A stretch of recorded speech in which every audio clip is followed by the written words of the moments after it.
Now we know that the pandemic has forced many people to reassess what's important in their lives. It's also forced a number of people to make some pretty tough decisions. It's pushing people to step beyond their boundaries, if you like, their comfort zones, and in many cases follow their dreams rather than what's gone before.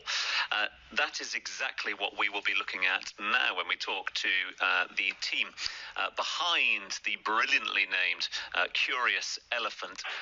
Welcome, the home of handcrafted gourmet Asian sauces made right here in Dubai. Absolute pleasure to welcome the founder of Curious Elephant Soulful Sauces, Melody Mock. Good morning, Melody.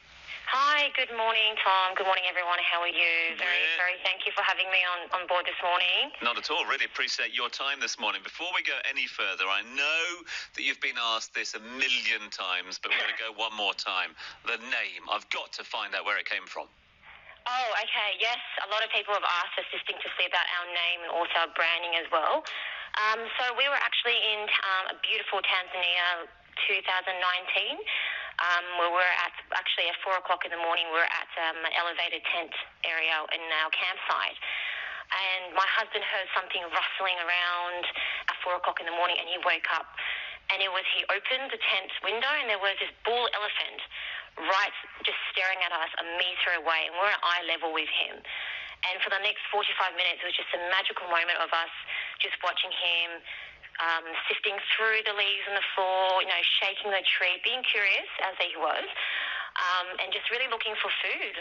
So it was just a really magical moment that we spent for 45 minutes just watching him back in, Tanzania in 2019. So that's where the name came from. And then over time we just built on the concept from that as well.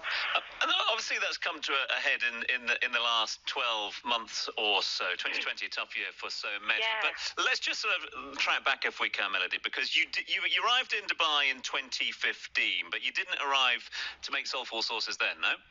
No, absolutely not. I've actually always worked in the sales industry, so in the hospitality sector. Before I was working for a catering company, and then I was working for an events company. Unfortunately, because I did lose my job from COVID, I had to reassess my career path. I've always had the idea of actually having my own business on board, but when you're working a 9 to 5 busy full-on job, especially in Dubai, you don't have time to really think, I'm going to follow my passion and do this. I just kept on doing, what I was doing for the last 5 years of my life.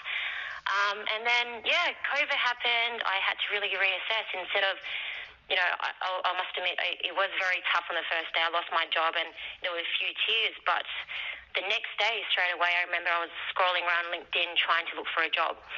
And one thing struck to me, there was this couple in New Zealand that actually pursued their dream, making peanut butter in New Zealand, and they said it was a pinch me moment.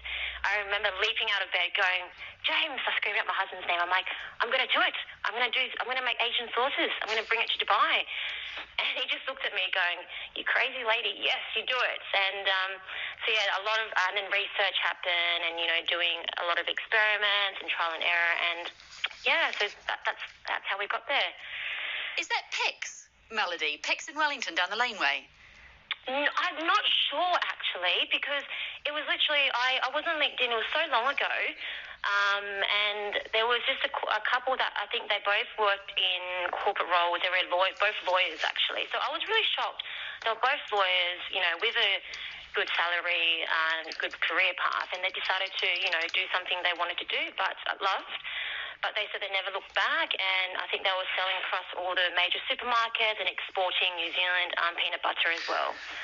It's all good and well having the epiphany, though, Melody, but how do you therefore go about that sort of jump out of bed moment, saying, we're doing this, to actually doing it? What did you have in mind in terms of your first sauces? Actually, the first sauce I actually developed, we actually didn't launch yet. I couldn't get it 100% right to the expectations that I had. So I just kept on trialing to do other sauces. So my two main sauces I have now, the Chinese chili oil and the Vietnamese chili sauce, they both are held very dearly to me. So I grew up in Sydney. So in Sydney, in Australia, we have a big Asian community. So I always ate Vietnamese food, I always ate Chinese food, and it was so cheap. It was, say, like 30 dirhams for a massive bowl of pho, noodle soup. And on the table there was this chili sauce I always really loved.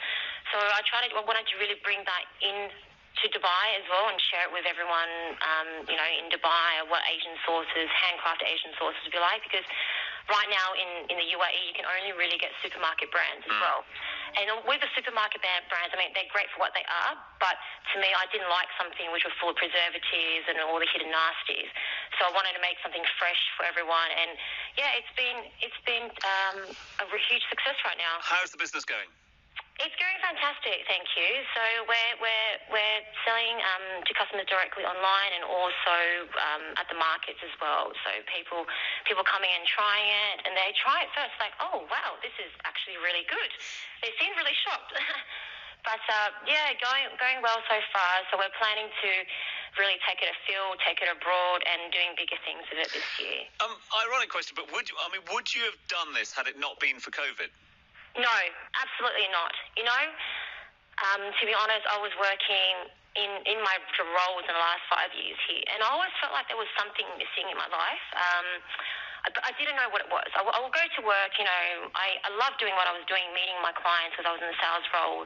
I love doing that, but there was always something missing, and I couldn't find out what it was. Until COVID happened, I was like, okay, I lost my job. There were no doors to be open. I heard this saying once that you have to, one door closes, the other door opens. But in this case, there was no door opening for me. Everyone had lost their jobs, mass redundancy throughout the region. I think there was no really time for me to sit there and wait for another job to come to me. So yeah, exactly. Without COVID, this wouldn't have happened. I would just be doing my normal job, probably for the rest of my life.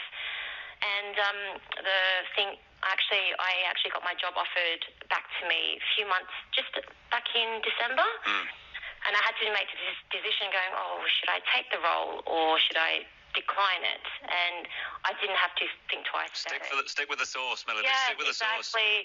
Be my own boss, do my own thing, and really take Curious Elephant, to the next level. Well, you've made me very curious indeed. I will be searching out a couple of parts of these, that's for sure. The Chinese chili oil and the Vietnamese chili sauce. Just two of what I'm sure will be many offerings from the brilliantly named Curious Elephant sauces, which are available here online. Curious Elephant Soulful Sauces, and that was the founder, Melody Mock, who joined us live on the line. Pursuing her dreams, Brandy Scott. Are you, Tom? Is there a budding kitchen entrepreneur inside? There might be something in there, yeah. Might be a bit jealous about a few things going on. He raves on about his loaf, but he's never brought us one. This is the Business Breakfast with Richard Dean, Brandy Scott and Tom Urquhart. More to come with Dubai Eye on One next. Keeping you updated. This is the Business Breakfast, setting your agenda.